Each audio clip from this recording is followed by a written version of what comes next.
Hello guys, welcome back to my channel. तो आज हम थ्रिफिन कैटास्ट्रॉफ के नेक्स्ट पार्ट को स्टार्ट करने वाले हैं। तो चैप्टर की स्टार्ट वहीं से होती है जहां पर ज़ायान कर्नल बर्टन के माइंड में एंटर हुआ था ताकि वो खुद को टीडल सर से प्रोटेक्ट करना सीख सके। एंटर होते ही सबसे पहले उसे एक बहुत बड़े बुलबुलैया का सामना करना पड़ा। बड़ी मुश्किल से उसने खुद को उस बुलबुलैया से बाहर निकाला, लेकिन अभी भी वो कर्नल बर्टन के माइंड में एंटर नहीं कर पाया था क्योंकि उसके सामने एक और बुलबुलैया था। ये रियलाइज होते ही कि जिस तरह वो यहाँ से निकलने का ट्राई कर रहा है, ऐसे तो वो कभी भी यहाँ से बाहर नहीं निकल पाएगा। जिस पर उसने आइज बंद की और गहरे सांस लेते हुए खुद को शांत करने लगा। ऐसे जैसे वो खुद को शांत कर रहा था वैसे वैसे उस जगह पर क्रैक्स पड़ने लगे और पूरी तरह से शांत होते ही वो जगह टुकड़ों में टूट गई, बिल्कुल किसी मिरर की तरह। और ज़ायान काफी तेजी से नीचे की तरफ गिरने लगा। बड़ी मुश्किल से वो खुद को प्रोटेक्ट कर पा रहा था।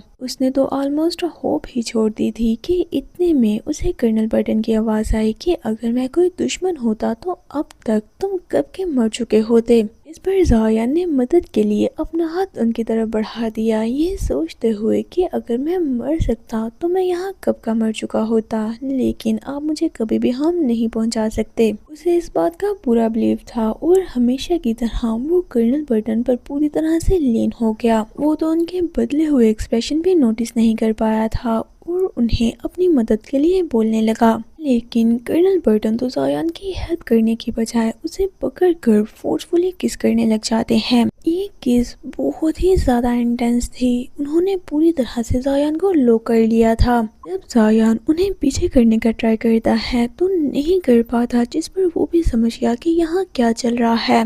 वो फोर्सफुली उन्हें खुद से दूर हटाने का ट्राई करने लगा, लेकिन कर्नल तो उसे दूर हटने की बजाय उल्टा उसे पकड़ते हुए उसके ऊपर ही आ गए। उसे नीचे पिन करके थोड़ा पीछे हटते हुए बोलते हैं, क्या तुम्हें सच में लगा था कि मैं तुम्हें चोट नहीं पहुंचा सकता?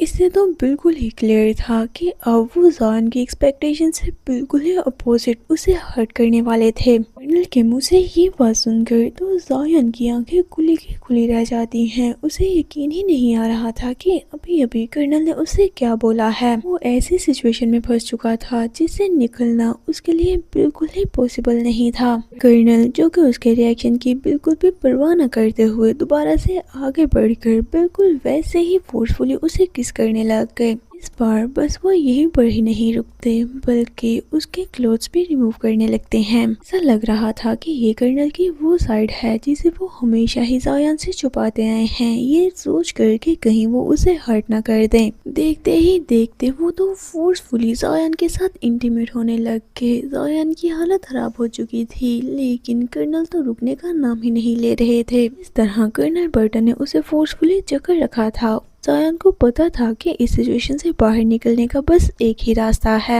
इसके लिए उसे अपनी बॉडी को तोड़कर यहाँ से बाहर भागना होगा, क्योंकि ये एक मेंटल स्पेस है, रियलिटी नहीं। यहाँ पर जो भी चाहे वो सोचने से कर सकता है। ये रियलाइज होते ही उसने अपनी आइज बंद कर ली और दोबारा से गहरी सांस लेते हुए खुद को शांत करने लगा। लेकिन इस बार खुद को शांत करना उसके लिए इतना भी इजी नहीं था। वो यहाँ से निकलना तो चाहता था, लेकिन उसकी अपनी बॉडी भी बिल्कुल कर्नल जितनी ही एक्साइटेड थी, जिससे वो ये तो अच्छे से समझ गया कि कर्नल ने उसे कैद करने के लिए उस घटिया बुलबुलैया को नहीं बल्कि उसकी अपनी बॉडी को ही चूज किया है। वो बॉडी जो उसकी है वो उसी में ही कैद हो चुका था। रियलाइज होते ही उसने रेजिस्ट करना बंद कर दिया और पूरी तरह से शांत हो जाता है। जब कर्नल ने ये नोटिस किया तो बोलते हैं, अगर तुम ऐसा नहीं करना चाहते तो तुम यहाँ से जा सकते हो। यानी कि अब वो ज़ायान को यहाँ से निकलने का हिंट दे रहे थे, जिस पर ज़ायान सोचता है, इनकी जेंटलनेस की वजह से मैं पहले पूरी तरह से अंधा हो चुका था, यहाँ तक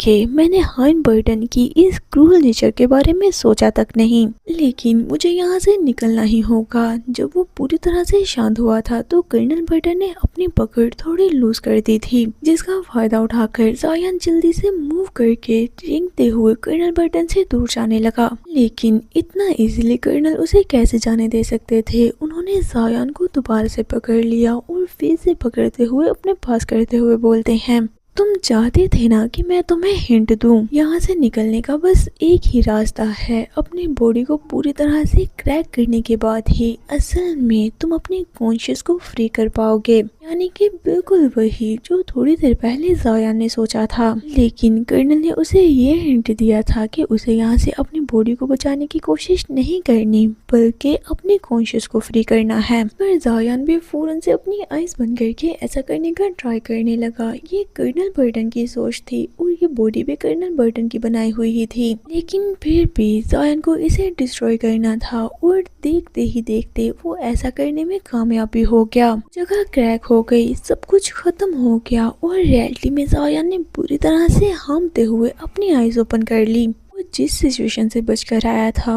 वो फीलिंग उसके फेस पर साफ नजर आ रही थी। उसकी पूरी बॉडी स्वेट से भरी हुई थी और फेस पूरी तरह से रेड। उसकी इस हालत को देखकर मार्क जल्दी से घबराते हुए उससे पूछने लगता है कि हे ज़ायान, ज़ायान क्या तुम ठीक हो? ज़ायान, तुम्हारी हालत तो बहुत ही खराब लग रही है, कहीं तुम कर्नल बर्टन के बनाए हुए किसी क्रूल ट्रैप में तो नहीं फंस गए थे। लेकिन ज़ायान तो बुरी तरह से हम पे ही जा रहा था। इतने में कर्नल बर्टन भी खुद को टर्मिनल से डिस्कनेक्ट कर लेते हैं, लेकिन वो तो हमेशा की तरह बिल्कुल शांत थे। थोड़ी देर बाद जब वो थोड़ा शांत हुआ तो मार्क उसे कंसोल करने लगता है कि इसमें तुम्हारी कोई गलती नहीं, तुमने बहुत अच्छा किया। कर्नल के ट्रैप बहुत मुश्किल होते हैं, हर कोई वहाँ से बाहर नहीं निकल सकता। और फिर कर्नल बर्टन से भी बोलता है कि बॉस, क्या आपने ज़ायान को डराया था? जिस पर कर्नल मुड़ते हुए ज़ायान के पास आके ज़ायान पूछता है, क्यों आपने वहाँ मेरे साथ ऐसा क्यों किया? कर्नल अपना हाथ आगे बढ़ाकर ज़ायान के फेस को टच करने लगते हैं। ये देखकर ज़ायान तो पूरी तरह से चौंक गया कि कहीं वो दोबारा से फोर्सफुली से पकड़ ना ले।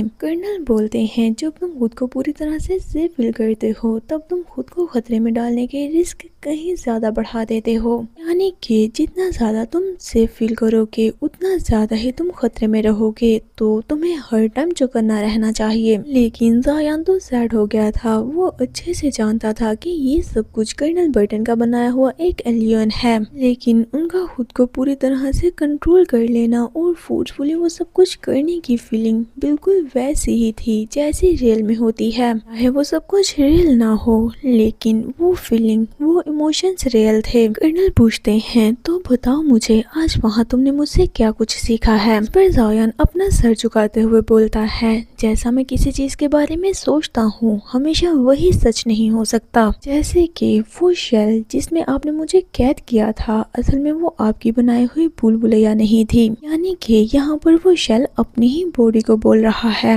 ज़ायान का ये आंसर सुनकर कर्नल बोलते हैं, पहला लेसन खत्म हुआ, तुम पास हो चुके हो। ये बोलकर वो वहाँ से चले गए। कर्नल की ये बात सुनकर वो दोनों ही चौंक जाते हैं। उनके जाने के बाद मार्क ज़ायान से पूछने लगता है कि हे ज़ायान, तुम्हारा फेस इतना रेड क्यों लग रहा है? तुमने कर्नल बर्टन के माइंड में क्या देखा था? ये क्वेश्चन सुनकर तो ज़ायान ने जल्दी से अपना मुंह मोड़ लिया। उसके पास कोई आंसर नहीं था। वो अपने फेस पर हाथ रखते हुए बोलता है, नहीं कुछ नहीं। और सोचने लग गया कि किसी को ये सिखाने के लिए डर किसे कहते हैं। हाइन बर्टन के पास हजारों रास्ते थे, लेकिन उन्होंने ये वाला रास्ता ही क्यों चूज किया? में मार्क बोलता है, सच कहूँ तो मैं बिल्कुल ही शॉक हो गया था जब बॉस ने तुम्हें अपने माइंड में एंटर होने का बोला, क्योंकि वो किसी को भी ऐसा करने की इजाजत नहीं देते। जिस पर ज़ायान पूछता है, क्या ऐसा इस वजह से कि वो बहुत ही ज्यादा पावरफुल हैं, या इसलिए कि वो किसी को दिखाना नहीं चाहते उनके माइंड में क्या चल रहा है? और मार्क पूरी तरह से सीरियस होते हुए बताता है, नहीं ऐसी कोई बात नहीं। जब से बॉस के साथ वो हादसा हुआ है तब से बॉस ने किसी को भी अपने माइंड में एंटर नहीं होने दिया। ज़ायान को भी इस बारे में थोड़ा बहुत पता था, जिस पर वो बताता है, क्या तुम सेंट्रल साइंस इंस्टीट्यूट के पुराने जनरल लेडीन की बात कर रहे हो? वही जिन्हें टीडल सर्च वालों ने मार दिया था और उनकी डेथ के बाद कर्नल बर्टन को सुप्रीम जनरल बनाया गया। इस पर मार्क बोलता है, नहीं, टीडल सर्च की उन्हें मारने की अफवाह बस एक झूठ है जो कि तुम्हारे जैसे नए रॉकीज को सुनाने के लिए बनाई गई थी। जनरल रेड्डी ने हमें धोखा देकर टीडल सर्च ज्वाइन कर ली थी। पर ज़ायान चौंकते हुए पूछता है, तुम क्या कह रहे हो? यहाँ ये सब कुछ क्या चल रहा है और इस सब का कर्नल बर्टन के साथ क्या लेना देना है? इस पर मार्क बताता है कि मिलिट्री ने एक बार 2 स्पेशल ट्रेन सोल्जर को जनरल रेनोटीन को बचाने के लिए भेजा, जिनके ब्रेन पर टीडल सर्च वालों ने अटैक किया था और वो पूरी तरह से हिप्नोटाइज्ड हो चुके थे। वो दोनों trained soldier general Shen Bing और हमारे बॉस थे। ये सुनकर जायन के एक्सप्रेशन तो पूरी तरह से चेंज हो गए, जैसे कि वो जनरल शेन बिंग के बारे में कुछ जानता हो। अब असल में ये स्टोरी क्या है इसके बारे में तो हमें नेक्स्ट पार्ट में ही पता चलेगा, जिसे जानने के लिए आपको मेरे चैनल को सब्सक्राइब करना होगा ताकि आने वाली नेक्स्ट वीडियो आप सबसे पहले देख सकें। तो मिलते हैं आपसे नेक्स्ट वीडियो में। Until that stay with me and bye bye.